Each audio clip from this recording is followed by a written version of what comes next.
Prava olganlarning natijasini va dardini eshitamiz. Ukamiz bugun prava olib kelibdilar 14-avgust kuni. Necha pul ketdi? 0 dan prava olish. Yo'ldan bu yerda o'qib, hammasi bo'lib, imtihon topshirish bilan 9 millionga yaqin pul ketdi. 9 million.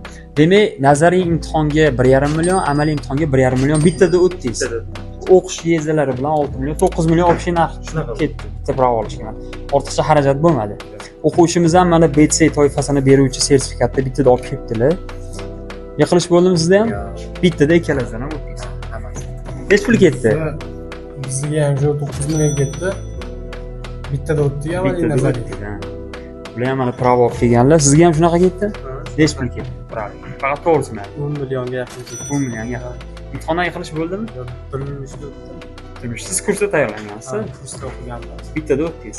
Men doim aytib kelaman, avtodromimiz imtihon markazi bilan birga bir o'shaning uchun o'quvchilarimiz u yoqda nimani bajarsa, imtihon markazida ham shuni bajarib chiqib kelishadi imtihonni. Amaliy imtihonlardan bir urinishda o'tdim. Sababi bizning Parvoz avtomaktabining avtodromi imtihon markazi bilan birga bir holatda qurilgan. Shu sababdan menda hech qanday qiyinchiliklar bo'lmadi. Ustozlar qanday o'rgatgan bo'lsa, shu tartibda mashqlarni bajardim. Xatosiz. Xullas, bizlarning avtodromda nimani bajargan bo'lsangiz, imtihonni ham xuddi shu narsani bajarib o'tib keldingiz. Birga bir. O'rtoqlar, biz bugun Varzik filialiga kelganmiz. Ko'rib turibsizlar, o'quvchilarimizda hammasida zo'r rezultat. Bitta o'quvchimizda ham yiqilish bo'lmagan. Domlamiz mana Mirzabek, assalomu alaykum. Mirzabek, sizmisiz? O'quvchilarni ham ko'rsatib qo'yasiz.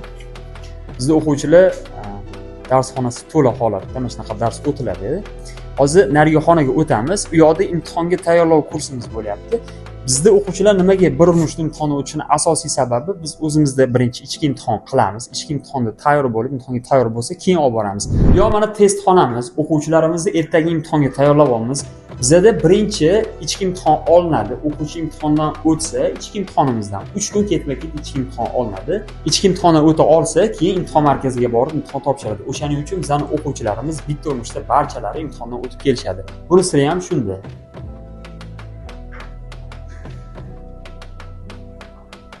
Manzilimiz Varzik shaharchasi markazida joylashgan. Stomatologiya binosining 2-qavatida. Murojaat uchun quyidagi telefon raqamlariga bog'lanishingiz mumkin.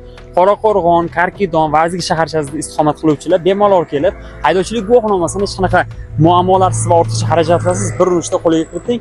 Mirzabek o'zi sizga aloqaga chiqadi.